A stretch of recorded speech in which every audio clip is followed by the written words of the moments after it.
Hello friends, आज आपण ionization एन्थाल्पीचा राहिलेला जो पार्ट आहे एक्सेप्शनल ट्रेंड्स ते बघणार आहे. So ionization enthalpy last lecture मध्ये आपण डिस्कस केलेला आहे. सो एक्सेप्शन्स कुठे कुठे पाहायला मिळतात बघा आपल्याला. कारण बाळांनो, इनऑर्गॅनिक केमिस्ट्री जे आहे हे केमिस्ट्री ऑफ एक्सेप्शन्स आहे आणि त्यानुसार आपल्याला त्या ठिकाणी जे एक्सेप्शन्स आहेत ती जर आपण लक्षात ठेवू शकलो तरच आपल्याला पेपरमध्ये क्वेश्चन सॉल्व्ह करताना फार इझी जाणार आहे. जर आपण फार ट्रेंड्स जे आहेत रेग्युलर ते जर केले तर कदाचित क्वेश्चन जेवढे सुटणार नाहीत तेवढे एक्सेप्शन्स वरती आपल्याला मॅक्झिमम क्वेश्चन सॉल्व्ह करता येतील. तर पहिले एक्सेप्शन काय आहे? आता आपण असं म्हटलं होतं लास्ट लेक्चर मध्ये की ionization enthalpy is inversely proportional to the atomic radius. तो ज्या ज्या ठिकाणी आपण ॲटॉमिक रेडियसला एक्सेप्शन्स बघितले होते त्या त्या ठिकाणी काय होणार बाळांनो, आयनायझेशन एन्थाल्पीला देखील एक्सेप्शन्स क्रिएट होणार आहे. तर पहिलं आपण बघितलं होतं अल्युमिनियम आणि गॅलियम यांच्या साईज काय झालेल्या होत्या, ऑलमोस्ट इक्वल झालेल्या होत्या. रेडियस ज्या होत्या त्या ऍक्च्युली गॅलियमची जास्त हवी होती, अल्युमिनियमची कमी असायला पाहिजे होती, परंतु गॅलियमची कमी झालेली आहे. आणि जर त्याची साईज कमी झालेली असेल तर त्याची आयनायझेशन एन्थाल्पी काय होणार बाळांनो, वाढणार आहे. So ionization enthalpy is inversely proportional to the radius. If radius of gallium decreases means ionization enthalpy of gallium काय होणार आहे, इनक्रीज होणार आहे. So this is first exception along the boron family due to the transition effect of d orbitals. D orbitals जे आहेत त्यांच्या transition effect मुळे, transition effect का तर डी मध्ये आहे त्यांना ट्रान्झिशन इलेमेंट म्हणतो. सो ट्रान्झिशन इफेक्ट जो आहे डी च काय झालं, डी काय करतो, पुअर शिल्डिंग प्रोड्यूस करतो आणि हे पुअर शिल्डिंग प्रोड्यूस करण्यामुळे काय झालं बाळांनो, तर रेडियस कमी झाली गॅलियमची आणि गॅलियमची रेडियस कमी झाल्यामुळे त्याची आयनायझेशन एन्थाल्पी मात्र काय होणार, इनक्रीज होणार. साईज जरी कंपेरेबल असल्या तरी रेडियस आयनायझेशन एन्थाल्पी मात्र काय होते बाळांनो, इनक्रीज होते. बिकॉज ऍक्च्युअल साईज जी आहे गॅलियमची ती काय झालेली आहे, डिक्रीज झालेली आहे. देन सेकंड आपल्याकडे 4 सेरीज आहेत, 3D, 4D, 5D आणि 6D. याच्यामध्ये आपण बघितलं होतं की पोस्ट लॅन्थॅनाइड इलेमेंट्स आणि लॅन्थॅनाइड कॉन्ट्रॅक्शनचा एक कन्सेप्ट आपण स्टडी केलेला होता. सो लॅन्थॅनाइड कॉन्ट्रॅक्शनचा कॉन्सिक्वेन्स म्हणून काय झालेले होते बघा, केमिकल ट्विन्स फॉर्म झालेले होते. आणि हे केमिकल ट्विन्स जे फॉर्म झालेले होते ते कुणामध्ये तयार झालेले होते बघा, आपण म्हटलेलं होतं जो आपला इथे थर्ड आहे आणि सेकंड आहे यांच्यामध्ये 4D आणि 5D मध्ये. हे आफ्टर लॅन्थॅनाइड येतात 5D सेरीज आणि त्याच्या अगोदरचे म्हणजेच 4D जे आहेत, एक मिनिट चेक करूयात आपण. स्वाती, विक्रमने, फेकोनी, कापूर, झेलना, स्कूटर, यामाहा, ला, टी, जरा, हाफ, ओ, नवाब था, क्रॉम्पटन, मंतक रे, फे, रस, कौन रहेगा आयरलैंड, नहीं पडोगे पीटोगे, कब आगे आओगे. तर हे काय आहेत बाळांना, आपले सगळेच्या सगळे जे 3D सेरीज आहेत त्यातले इलेमेंट्स आहेत. आणि 3D सेरीज मधले जे इलेमेंट्स आहेत त्या इलेमेंट्स मध्ये जर आपण पाहायला गेलो तर आपल्याला काय बघायला मिळत आहे की हे केमिकल ट्विन्स फॉर्म झालेले होते 4D आणि 5D. पोस्ट लॅन्थॅनाइड इलेमेंट्स आहेत 5D च्या पुढे आणि त्याच्या साईज काय होतात, ऑलमोस्ट आयडेंटिकल होतात कुणाबरोबर, 4D सेरीज बरोबर. सो सेकंड जे आपल्याला या ठिकाणी बघायला मिळणार आहे की 5D च्या साईज काय झाल्या, कमी झाल्या. म्हणजेच या कन्सेप्ट नुसार atomic radius inversely proportional to ionization enthalpy नुसार काय झालं, ज्याच्या रेडियस कमी होणार त्याच्या आयनायझेशन एन्थाल्पी काय होणार, इनक्रीज होणार. लास्ट लेक्चर मध्ये आपण बघितलं होतं आयनायझेशन एन्थाल्पीचा ट्रेंड काय रे, डाऊन द ग्रुप काय होते, आयनायझेशन एन्थाल्पी डिक्रीज होते. म्हणजे नॉर्मली 3D, 4D, 5D आणि 6D मध्ये एक्सपेक्टेड काय आहे, 3D, 4D, 5D आणि 6D हा ट्रेंड एक्सपेक्टेड आहे. आपल्या याच्यात बऱ्याच वेळा एक्सपेक्टेड काहीच घडत नसते, बरोबर ना. तर तसं इथेही काही घडत नाहीये एक्सपेक्टेड. की या ठिकाणी ऍक्च्युली 4D आणि 5D मध्ये डिफरन्स क्रिएट होतो आणि 4D आणि 5D मध्ये 5D जो आहे त्याची साईज कमी झाल्यामुळे 5D ची आयनेशन एंथॅल्पी काय होते बाळांनो, लार्ज होते कुणापेक्षा, 4D पेक्षा. तर या ठिकाणी झिर्कोनियम आणि हाफनियम याच्यात आयनेशन एंथॅल्पीचा ट्रेंड डाऊन द ग्रुप काय पाहिजे होता, डिक्रीज पाहिजे होता. म्हणजे हाफनियमची कमी पाहिजे होती, झिर्कोनियमची जास्त पाहिजे होती. परंतु या ठिकाणी हाफनियमची जास्त येते, झिर्कोनियमची कमी येते. Reason is due to the lanthanide contraction poor shielding of 4f orbital takes place which lead to the decrease in size of post lanthanide elements and due to which there is a decrease in a size of the 5D which is comparable with the 4D, and as a result of decrease in size ionization enthalpy of post lanthanide element that is 5D series is greater than 4D series. Clear आहे सगळ्यांना? Okay. Second exception झालं. Now third one, third exception created due to the stability. जी stability आहे त्या stability मुळे third exception create होतं बघा.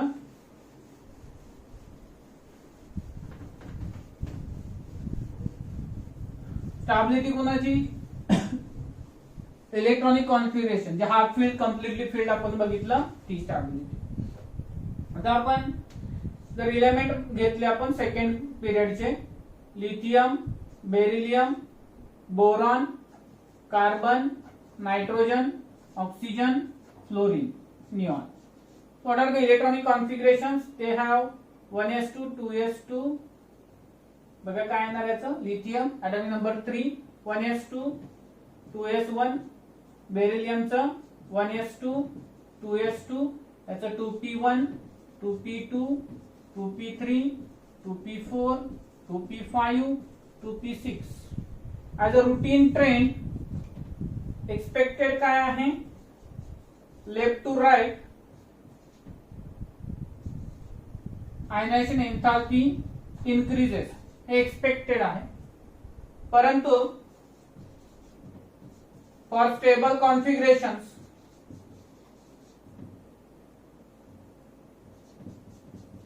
Exceptions are produced. ते कुठले कुठले एक्सेप्शन्स आहेत ते बघूयात आपण. Now stable configuration is which one, where s orbital और पी ऑर्बिटल हे कम्प्लिटली फील्ड और हाफ फील्ड असलं पाहिजे. आता त्यामध्ये हाफ फील्ड आणि कम्प्लिटली फील्ड मध्ये कुणाची जास्त असणार, ऑब्वियसली कम्प्लिटली फील्ड आहे तो जास्त स्टेबल असणार आहे. As stability increases energy required to remove electron also increases. So what is the effect of stability on ionization energy? As stability increases, ionization energy also increases. Then या केस मध्ये आता काय सांगता येईल आपल्याला बघा, स्टेबल कोण कोण आहेत बघा. हा 2s1 हा हाफ फील्ड आहे आणि 2s2 हा कम्प्लिटली फील्ड आहे. तर या दोघांच्या कंपॅरिझन मध्ये कुणाची जास्त असणार आहे, ऑब्वियसली 2s2 ची जास्त असणार आहे. सो लिथियम पेक्षा बेरिलियमची काय येणार, जास्त येणार. Left to right increases follow करतोय तो. आता 2p1 आणि 2s2 मध्ये जास्त कुणाची येणार रे बाळांनो, बरोबर आहे, कुणाची येणार, 2s2 चीच येणार. म्हणजे बोरॉन पेक्षा बेरिलियमची काय आहे बाळांनो, जास्त आहे. So this first exception is generated here. Beryllium and boron मध्ये beryllium due to the stable electronic configuration forms higher ionization enthalpy than the boron. Then next one carbon. आता इथे अजून एक महत्त्वाचा मुद्दा, स्टेबल कॉन्फिगरेशनची आयनायझेशन एंथॅल्पी वाढते पण कुणापेक्षा, त्याच्या नेक्स्ट फक्त एका एलिमेंट पेक्षा. म्हणजे त्याच्या नेक्स्ट कोण आहे, बोरॉन, त्याच्यापेक्षा. कार्बन पेक्षा नाही वाढणार आहे, फक्त बोरॉन पेक्षा वाढणार आहे. तो स्टेबल असेल तर त्याच्या अगोदरच्या एलिमेंट पेक्षा जास्त असणार आणि त्याच्या नंतरच्या एलिमेंट पेक्षा जास्त असणार. त्याच्या पुढचे 2, 3, 4 एलिमेंट पेक्षा जास्त नसणार आहे, फक्त त्याच्या आधीच्या आणि त्याच्या नंतरच्या एलिमेंट पेक्षा जास्त असणार आहे. देन नेक्स्ट एक carbon. Okay, so regular trend will follow the left to right increases. Then come to the nitrogen. Nitrogen having configuration 2p3. So carbon पेक्षा काय असणार आहे, नाइट्रोजनची जास्त असणार आहे. Then come to the configuration 2p3 and 2p4. Comparison मध्ये काल आपण एक्सप्लेन केलेलं होतं की 2p3 हा हाफ फिल्ड कॉन्फिगरेशन दाखवतो. काय दाखवतो? हाफ फिल्ड कॉन्फिगरेशन दाखवतो. हाफ फिल्ड असेल तर तो काय असणार आहे? मोर स्टेबल असणार आहे. Which one is more stable? 2p3 is more stable as compare to the 2p4. मग काय होणार त्या ठिकाणी? 2p3 च आयनेशन एन्थाल्पीची व्हॅल्यू काय होणार? लार्ज असणार आहे कुणापेक्षा? 2p4 पेक्षा. 2p5 पेक्षा असेल का? नाही, फक्त 2p4 पेक्षा असणार. देन 2p5 ला काय होणार? रेग्युलरली इन्क्रीज होणार फ्लोरीन साठी आणि निऑन साठी देखील काय होणार? इन्क्रीज होणार. तर दोन एक्सेप्शन्स या ठिकाणी बघायला मिळतात आपल्याला, ज्या रेग्युलर ट्रेंड मध्ये आहेत, ज्यांच्या पोझिशन शिफ्ट होतात. बघा, कुणाच्या? बेरिलियम आणि बोरॉनच्या पोझिशन शिफ्ट होतात. जर आपण नॉर्मल चेंज केलं तर म्हणजे काय होतं? बेरिलियमची जास्त येते कुणापेक्षा? बोरॉन पेक्षा. आणि नायट्रोजनची जास्त येते कुणापेक्षा? ऑक्सिजन पेक्षा. सो आपण काय करायचं लक्षात ठेवण्यासाठी जो सेकंड पिरियड आहे तो मांडून घ्यायचा आणि बोरॉन बेरिलियम आणि नायट्रोजन ऑक्सिजनच्या जागा बदलायच्या आणि left to right increases. Very simple one. Trick काय याची आहे? असं मांडायचं. बोरॉन बेरिलियम शिफ्ट करायचे, नायट्रोजन ऑक्सिजन शिफ्ट करायचे आणि रेग्युलरली इन्क्रीजिंगचा ट्रेंड मांडायचा. Then you will get the answer. Clear? Next one.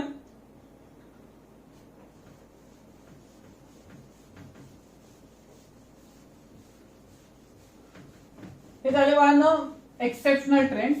Next आता आपण काही असे क्वेश्चन्स डिस्कस करणार आहे जे आयनेशन एन्थाल्पी वरती विचारले जातात आणि त्याचं एक ऍप्लिकेशन आहे, ते देखील आपल्याला बघायचं आहे. पहिलं ऍप्लिकेशन आहे, पण ऍप्लिकेशन साठी डिस्कस करू. देन एक क्लास क्वेश्चन आहे, तो पण बघू आपण. ऍप्लिकेशन.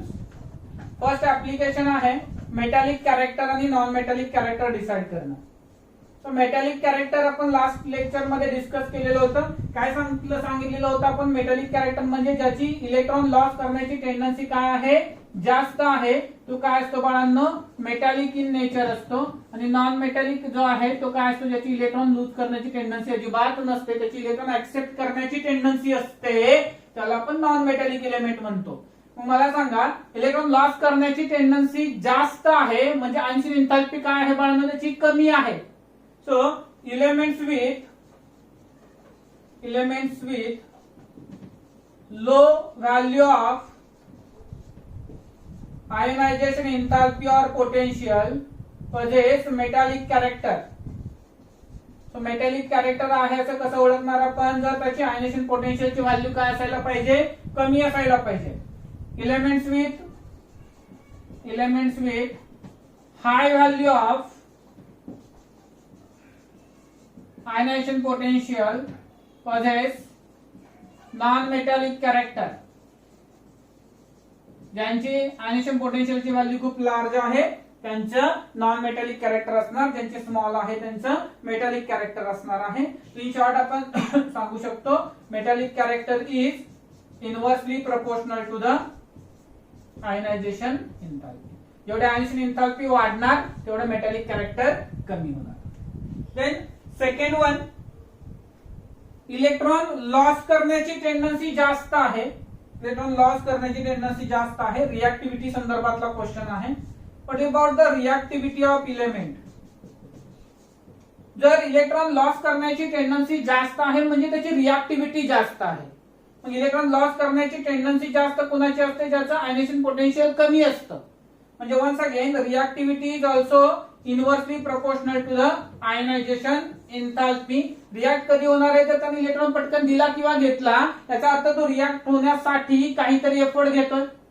म्हणजेच जो एलिमेंट इलेक्ट्रॉन इझिली डोनेट करणार आहे with respect to the ionization enthalpy काय असणार? त्याची व्हॅल्यू फार कमी असणार आहे. जो इमिडिएट देणार आहे म्हणजे आयनेशन एन्थाल्पी कमी असेल तर इलेक्ट्रॉन पटकन देणार म्हणजे रिएक्ट फास्ट होणार म्हणजे रिएक्टिव्हिटी जास्त असणार. ज्याची आयनेशन एन्थाल्पी कमी त्याची रिएक्टिव्हिटी जास्त असणार. समजतं? This is the third application of the ionization enthalpy.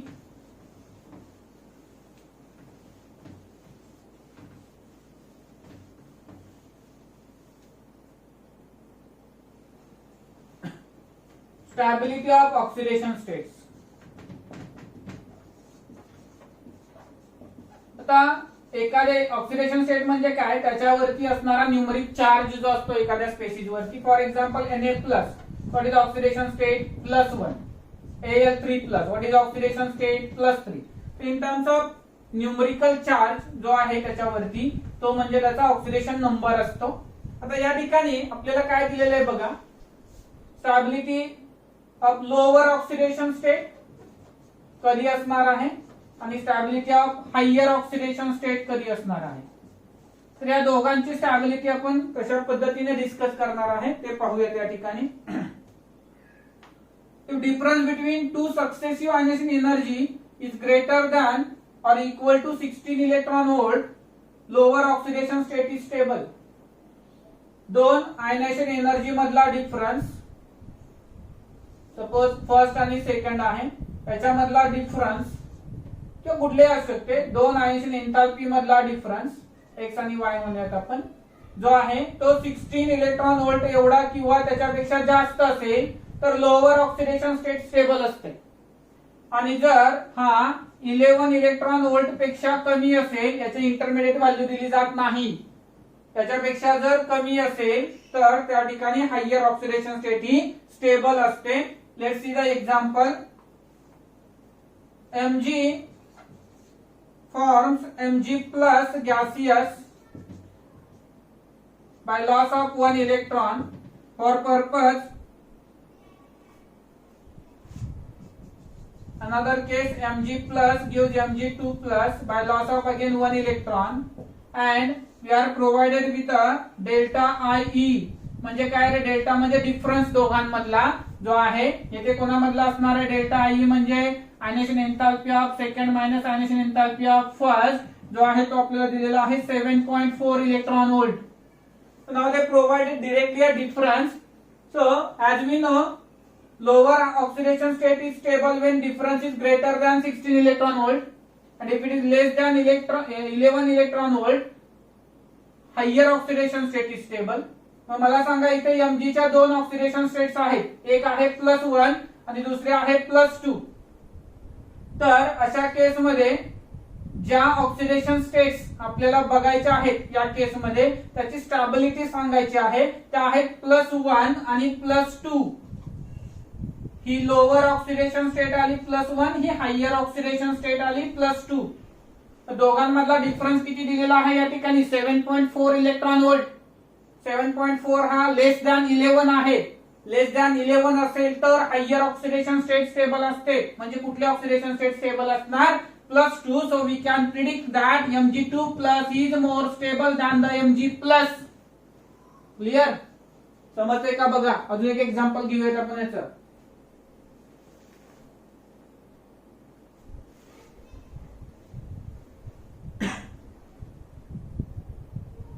समजलंय? अजून एक्झाम्पल घेऊयात, इलुस्ट्रेट करूया त्याला आपण.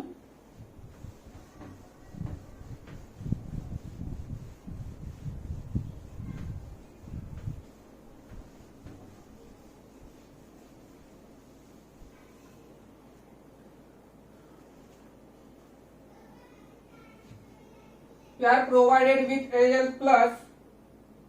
So Al gives Al plus, and Al plus gives Al2 plus.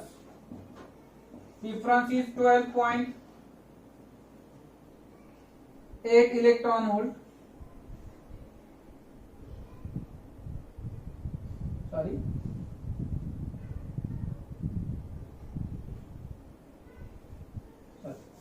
Al plus gives Al2 plus, and Al2 plus gives Al3 plus, and difference between these two, delta IE, that is IE3 minus IE2, हा 3 आणि हा 2 is equal to 6 electron volt दिलेले आपल्याला.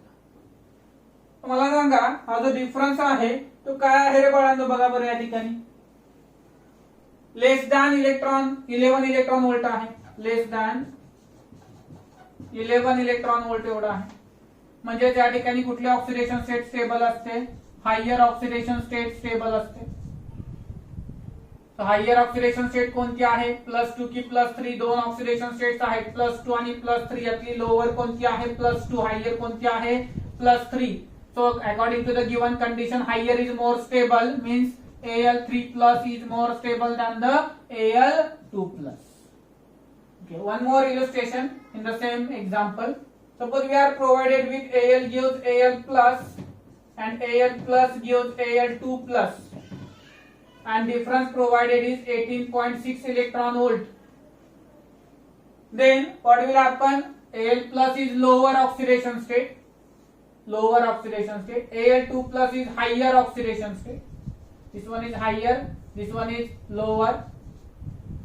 Difference is 18.6 electron volt. If difference is greater than 18.6 or difference is greater than 16 electron volt, हा जास्त आहे 16 पेक्षा, या केस मध्ये कुठले ऑक्सिडेशन स्टेट स्टेबल असते? Lower. So Al plus will be more stable than the Al2 plus.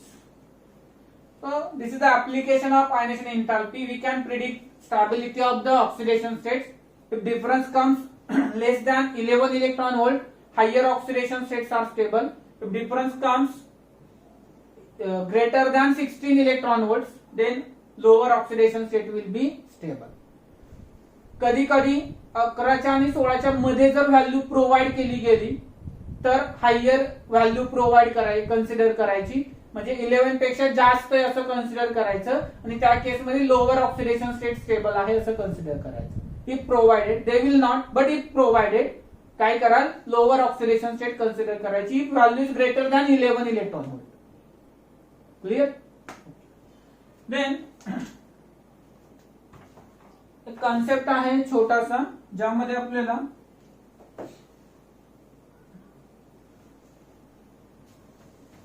Ionization एन्थॅल्पी मध्ये होणारे व्हेरिएशन्स जे आहेत ते डिस्कस करायचे आहे.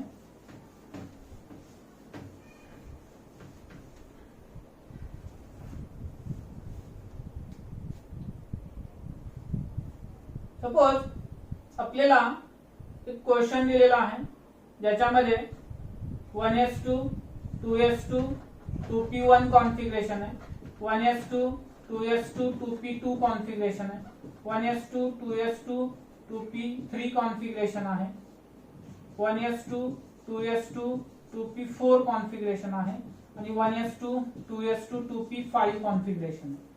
आता याच्यामध्ये सगळ्यात जास्त आयनेशन एन्थॅल्पी कुणाची आहे असं जर विचारलं तर आपण काय सांगणार रे? 3 ची जास्त असते, परंतु म्हणजे हा 1 2 3 चा ट्रेंड आहे, लक्षात आलंय का बघा?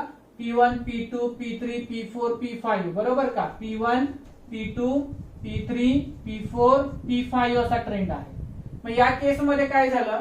लेफ्ट टू राईट मूव्ह करत असताना इकडे वाढत जाते. फक्त आपण सांगितलं होतं की यांच्या जागांची अदलाबदली करायची आहे, एक्सचेंज करायचे आहे. त्यानुसार आपण जर हा नायट्रोजन होता हा आणि हा ऑक्सिजन होता, त्यांचे एक्सचेंज केलेले आहेत पोझिशन्स आपण, देन लेफ्ट टू राईट आता इन्क्रीज होणार आहे. तर सगळ्यात जास्त कोणाची असणार? P5.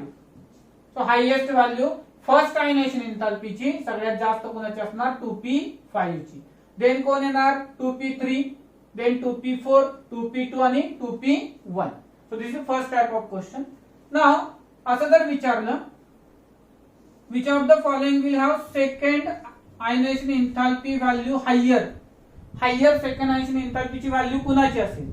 आता सेकंड विचारलं असेल, सेकंड कधी येणार बाळांनो? If it lose first electron lose केलाय आणि सेकंड इलेक्ट्रॉन लूज करायचा आहे, त्यावेळची कंडिशन, त्यावेळची एन्थॅल्पी विचारलेली आहे. मग फर्स्ट इलेक्ट्रॉन लॉस केल्यानंतरचे कॉन्फिगरेशन विचारात घ्यावे लागतील. फर्स्ट इलेक्ट्रॉन लॉस केल्यानंतरचं कॉन्फिगरेशन काय येणार बाळांनो? याचं 2p0, याचं काय येणार? 2p1, याचं काय येणार? 2p2, याचं काय येणार? 2p3, याचं काय येणार? 2p4. Okay, after loss of one electron they have new configurations like this. Now which one is more stable? Okay, हा क्रम तर असाच राहणार आहे, फक्त इथे काय झालंय बघा, आता S2 आलाय. P1 च्या ऐवजी काय आला? S2 आला. P2 चा काय झाला? P1. पुन्हा इकडे P2, P3 आणि P4 झाले. आता हे एक्सचेंज करून घेऊयात पोझिशन्स आपण. S2 हा कम्प्लिटली फिल्ड असल्यामुळे P1 पेक्षा जास्त असणार, सो P1 आधी येणार, त्यानंतर S2 येणार, P2 आहे असाच राहणार. P3 आणि P4 मध्ये P3 हा हाफ फिल्ड असल्या कारणाने त्याची पोझिशन शिफ्ट होणार, P4 आधी येणार, नंतर P3 येणार. So this is the correct increasing order of ionization potential. Now आपल्याला विचारले की सेकंड आयनेशन एन्थॅल्पीची हायएस्ट व्हॅल्यू कुणाची असेल? So this one possess highest vanishing enthalpy value because हा जास्त स्टेबल आहे हाफ फील्ड असल्यामुळे याच्यापेक्षा व्हॅल्यू जास्त येणार. So this will follow the trend. Third dimension enthalpy विचारली, हायेस्ट कुणाची आहे, काय करणार बाळांनो, then will again new configuration form. हा 0 आहे तो गेला आणि S चा काय होणार इथे 1, हा P1 जाणार इथे काय राहणार S2, P2 चा काय होणार P1, इथे होणार P2 आणि इथे होणार P3. आता मला सांगा कोणतं कॉन्फिगरेशन हे जास्त स्टेबल येणार बाळांनो. काय काय आले मांडूयात आपण इकडे थर्ड साठी. हे झालं फर्स्टचा क्रम झाला आपला. ठीक आहे, फर्स्ट मध्ये आपण काय काय चेंजेस केले होते बघा.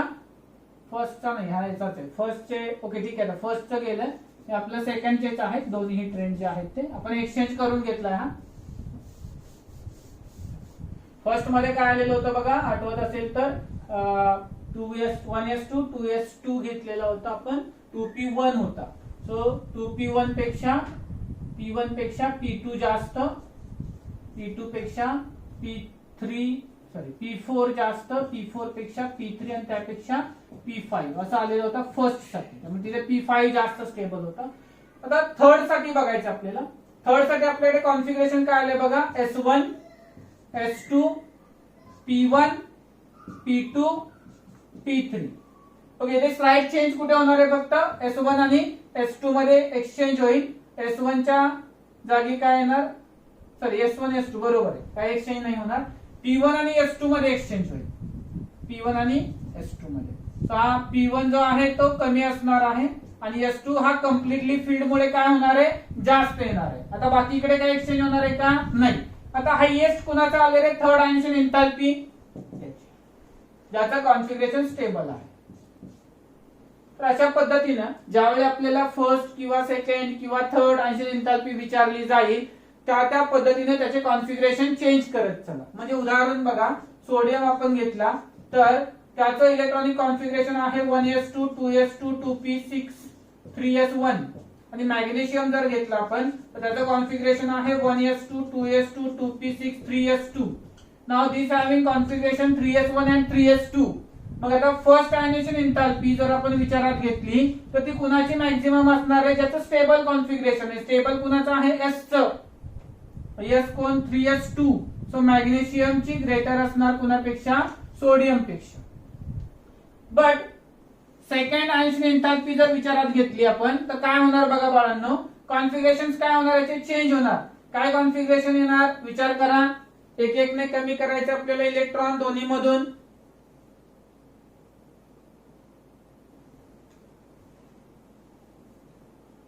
बरोबर, काय येणार, Na साठी न्यू कॉन्फिगरेशन आलं 1s2 2s2 2p6 3s1.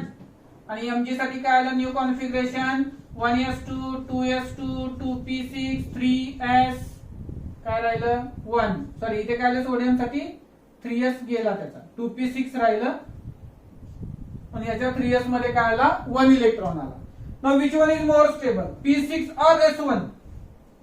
बरोबर आहे, P6 बिकॉज कम्प्लिटली फील्ड आहे.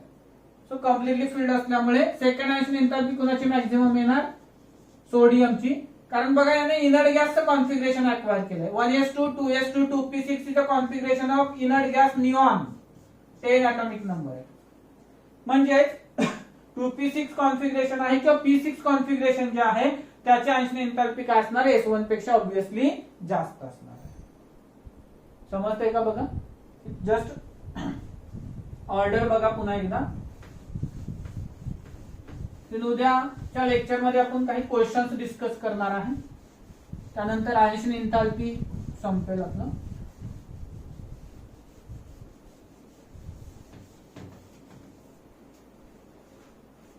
मी असं घेतलं आहे 1s1 1s2 2p1 2p2 2p3 2p4 2p5 2p6 3s1 3s2. असा क्रम घेतला तर चेंज कुठे कुठे होणार रे, 1s2 आणि 2p1 मध्ये चेंज होणार, देन 2p3 आणि 2p4 मध्ये चेंज होणार, आणि देन 2p 6 आणि 3s 1 मध्ये चेंज होणार. जिथे जिथे काय झालेले आहेत बाळांनो, कॉन्फिगरेशनच्या स्टॅबिलिटी आलेल्या आहेत, कम्प्लिटली फील्ड हाफ फील्ड आलेले आहेत, त्यांच्या आयन्स एंथाल्पी त्याच्या नेक्स्ट एलिमेंट पेक्षा ऍक्च्युली कमी असायला पाहिजे होत्या, but due to the stability काय होतात, त्या इन्क्रीज होतात आणि त्यानुसार त्यांचे ट्रेंड जे आहेत ते बाळांनो बदलतात. समजलं असावं. व्यवस्थित बघा, नाही कळलं तर रिपीटेडली पुन्हा ते आर्टिकल बघा, तुम्ही समजेल तुम्हाला. अगदी व्यवस्थित घेतलंय, समजेल अशा लँग्वेज मध्ये शिकवलेलं आहे तुम्हाला. ठीक आहे, थांबूयात आपण. थँक्यू.